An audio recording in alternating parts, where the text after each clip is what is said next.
हरि भजन रे हेतरो या चिंतन अभिराम, अभय धाम एकाश रो राम राम बस राम। जय गुरु महाराज रीसा। सदियों से राजस्थान संतों की साधना भूमि, सूरवीरों की शौर्य भूमि और श्रद्धालुओं की आस्था भूमि रही है। सैकड़ों कोसों तक फैले रेत के विशाल समुद्र में तपती, सुलगती और दहकती इस मरु माटी में एक गुरु गादी का तप हमें निरंतर आकर्षित करता जा रहा है। वो है अभय धाम, जहाँ की माटी के कण कण में सिर्फ एक ही शब्द गुंजायमान होता है, राम ही राम, राम ही राम। जी हाँ दोस्तों, आज हम बात करने वाले हैं अभय धाम की ऐतिहासिक गौरव गाथा के बारे में।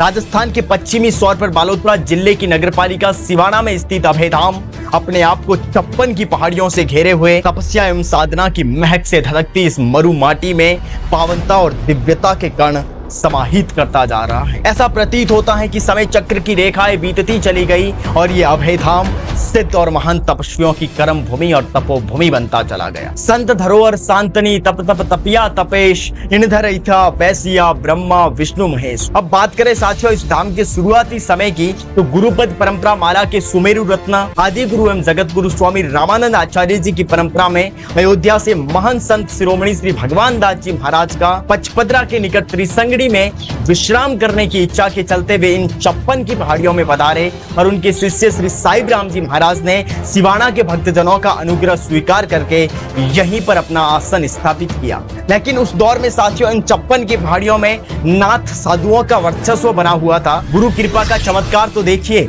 श्री साहिब राम जी महाराज की तपस्या के आगे सभी नाथ साधु श्रद्धा भाव से नतमस्तक हो गए। परम आदरणीय महान संत शिरोमणि श्री साहिब राम जी महाराज ने सिवाना में गुरु गादी स्थापित करने के बाद सिवाना ग्राम में 4 भुजा मंदिर के द्वार पर हनुमान जी महाराज की एक विशाल प्रतिमा स्थापित करने जैसे कई धार्मिक कार्यों को महत्वता देते हुए अपना अधिकांश समय माला के जाप के जरिए ईश्वर भक्ति में लीन रहने के साथ गुजारा। और फिर आगे चलते विक्रम संवत 1902 पोषवदी तृतीया को विशाल भक्त समुदाय के समक्ष प्रभु नाम का स्मरण करते हुए जीवित समाधि धारण कर आपने अपनी पंचभूतात्मक ही लीला को ईश्वर समर्पित कर दिया। प्रत्यक्षदर्शियों के अनुसार आपके समाधि लेने से पूर्व भक्तों ने गुरु गादी परंपरा को अखंड रखने के लिए आपसे उत्तराधिकारी नियुक्त करने की घोषणा की, लेकिन गुरु महाराज ने कहा मेरा उत्तराधिकारी अभी कुछ ही समय में आ रहा है। और वहां उपस्थित सैकड़ों लोग आपकी ऐसी भक्ति भावना से अभिभूत हो गए और यकीन मानिए कुछ ही देर में श्री भीमा राम जी महाराज दौड़ते हुए आए और गुरुवर ने अपनी गादी और झोली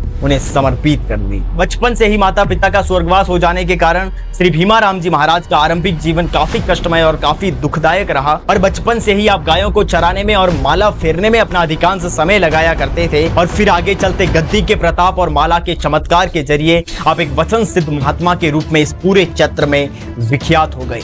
आप भी अपने गुरुवर की तरफ पहाड़ों में विचरण करने के शौकीन थे। आपके समय काल में सिवाना ग्राम वासियों ने आपकी परीक्षा लेने के लिए आश्रम के बाहर एक मृत बच्चे की लाश रखी और आपसे उस बच्चे को ठीक करने की प्रार्थना की। आपने बच्चे को आवाज दी और आपकी तपस्या की करामात से बच्चा खड़ा होकर रोने लग गया और वहां उपस्थित सारे लोग आपका जयघोष लगाते हुए आपको देखते ही देखते रह गए। और आपने भविष्य में साधुओं की इस तरह से परीक्षा ना लेने का आदेश देकर आप पहाड़ों में चले गए और भक्तों के काफी अनुन्य विनय के बाद आप आश्रम वापस पधारे। और फिर आगे चलते जयघोष की ध्वनि, प्रभु के कीर्तन और भक्तों की भीड़ के बीच आपने अपने शिष्य श्री सालिग्राम जी महाराज को अपनी गद्दी का दायित्व सौंपकर विक्रम संवत 1945 मार्गशीर्ष सुदी चतुर्थी को आप जीवित समाधि में समाधिस्थ हो गए। मारवाड़ की सीमा के पास स्थित बीकानेर जिले के सरखड़ा गांव में अवतरित होने वाले श्री सालिग्राम जी महाराज भी एक वचन सिद्ध महात्मा हुए, जिन्होंने 56 काल की पहले से ही घोषणा कर गायों आदि के लिए चारे का प्रबंध करवा लिया था। मुंह से कभी कठोर वचन नहीं कहने की इस गुरु गादी परंपरा के चलते कुछ दुस्साहसी लोगों ने श्री सालिग्राम जी महाराज द्वारा समाधि लेने की इच्छा प्रकट करने पर चयनित स्थान पर समाधि खुदवाने का विरोध प्रकट किया। आपने विरोध करने वालों की बात को स्वीकार कर 1 वर्ष बाद समाधि लेने का निश्चय किया,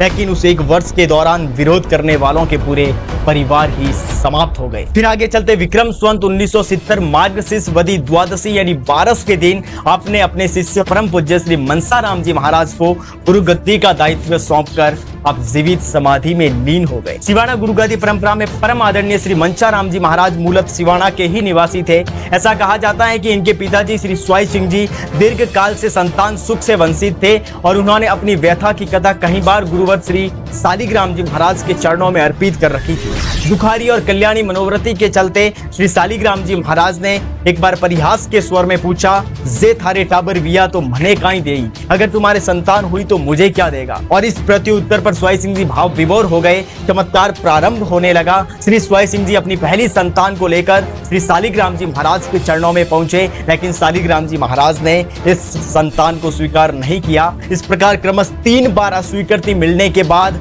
चौथी संतान के रूप में श्री मंसाराम जी महाराज विक्रम संवत 1946 में अवतरित हुए और गुरुवर श्री शालिग्राम जी महाराज ने इस चौथी संतान को स्वीकार कर लिया। बचपन से ही गुरु महाराज श्री मंसाराम जी महाराज का झुकाव साधु संतों की तरफ रहा और जिस दिन आप गुरु महाराज के अत्यंत निकट संपर्क में आए उस दिन तो आप घर चले गए, लेकिन दूसरे दिन आप बकरियां चराने की लकड़ी वहीं पर डाल आप आश्रम में आ गए और उसके बाद आपने घर जाने का नाम तक नहीं लिया। और तत्काल ही गुरु महाराज श्री शालिग्राम जी महाराज ने आपको अपने शिष्य के रूप में स्वीकार कर लिया और अभी शिष्य के रूप में स्वीकार किए कुछ ही समय बीता था कि आप पर अत्यंत गुरुत्व भार पड़ा और श्री शालिग्राम जी महाराज के समाधिस्थ होने के बाद आपने अपने गुरु भाई श्री हरिराम जी महाराज के साथ मिलकर मंदिर की व्यवस्था को सुचारू रूप से बनाए रखा। परम आदरणीय श्री मंसाराम जी महाराज उच्च कोटि के महान तपस्वी हुए और शीघ्र ही आपके तप और तेज की महक दूर दूर तक फैल गई और बड़ी संख्या में भक्तगण आपके दर्शनार्थ हेतु सिवाना आने लगे और आपके प्रताप से ही आश्रम के भक्त भाविकों में उत्तरोत्तर वृद्धि हुई,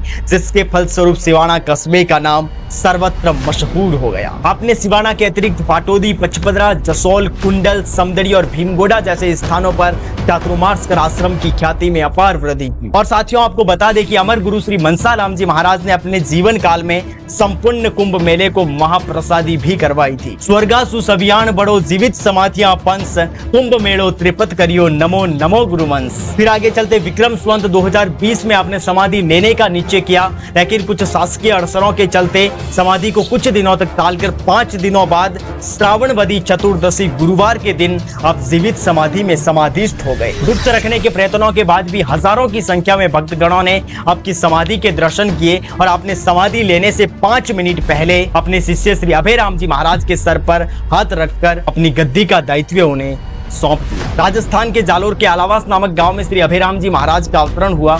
इनके बचपन का नाम श्री उम्मेद सिंह था और बचपन से इनकी रुचि गायों को चराने में और माला फेरने में रहती थी और युवा काल तक आते आते आपने अपने गांव के पास डोंडियाली के पहाड़ों में श्री मल्लीनाथ जी महाराज के मंदिर में राम नाम का जाप शुरू किया और कई वर्षों तक केवल बकरियां और गायों के दूध पर जीवन यापन करने के कारण आपका शरीर काफी निर्बल हो गया और आपके शरीर की निर्बलता को देखकर आपके परिवारजन काफी चिंतित हुए, जिसके चलते वे आपको गुरुवर श्री मंसाराम जी महाराज के पास लेकर आए और आपने तत्काल ही गुरुवर श्री मंसाराम जी महाराज से विक्रम संवत 2017 में दीक्षा ले ली और गुरुवर ने आपको शरीर नहीं गलाने का निर्देश दिया और उसी दिन से आपने अन्न ग्रहण करना स्वीकार किया। श्री अभयराम जी महाराज ने गद्दी का दायित्व संभालते हुए कई महत्वपूर्ण निर्माण कार्य करवाए, जिसमें पचपदरा बगेसी, समदड़ी में पीपाजी महाराज का मंदिर, मोकलसर में धर्मशाला और पचपदरा में गोपाल जी के मंदिर के साथ साथ सिवाना में आपने माँ आशापुन्ना का मंदिर भी बनवाया। माँ आशापुन्ना ने गुरुवर को साक्षात दर्शन देकर उन्हें अपनी तलवार भेंट की थी और सर्व संकल्पों के पूरे होने का वरदान भी दिया था। और आगे चलते गुरु महाराज ने माँ आशापुन्ना,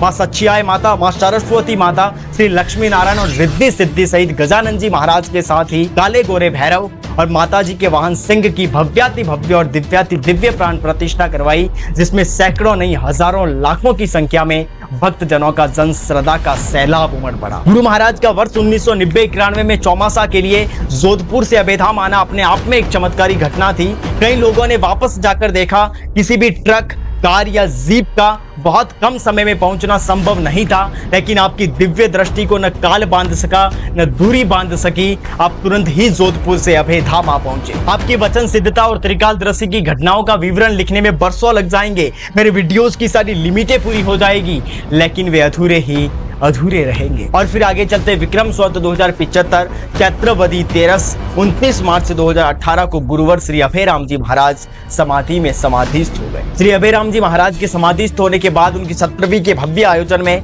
वैशाखवदी 13 14 अप्रैल 2018 को उनके छोटे शिष्य श्री नृत्य गोपाल राम जी महाराज इस रामानंदी गद्दी पर आसीन हुए। साथियों, ये काफी महत्वपूर्ण घटना थी क्योंकि करीबन 50 वर्ष तक अपने गुरु की सेवा करने के बाद भी श्री अभयराम जी महाराज के ज्येष्ठ शिष्य श्री गोपाल राम जी महाराज ने इस गद्दी पर अपने छोटे गुरु भाई को आसीन करवाया था। और वर्तमान में श्री नृत्य गोपाल राम जी महाराज अभयधाम के गादीपति हैं, जिनका हंसता हुआ चेहरा और चेहरे पर छाई मीठी मुस्कान भक्तों के हृदय में एक भावमय तरंग पैदा करती है। और जब आपके मुखारविंद से शब्दों की अविरल और पावन धारा बहने लगती है तो भक्तों का मन गदगद हो उठता है और भक्त भाव विभोर हो जाते हैं। साथियों, अभयधाम का अक्षय इतिहास हजारों वर्ष पुराना है। यदि जन श्रुतियों पर विश्वास किया जाए तो ऐसा कहा जाता है कि पांडव जब वनवास के 13वें वर्ष में अज्ञातवास की अवधि में भ्रमण कर रहे थे तो कुछ समय के लिए उन्होंने यहाँ पर भी निवास किया था। और अपने भाइयों की प्यास बुझाने के लिए मां पराक्रमी भीम को जब जल का कोई भी स्रोत नहीं दिखाई दिया तो उन्होंने अपने घुटने से धरती पर प्रहार किया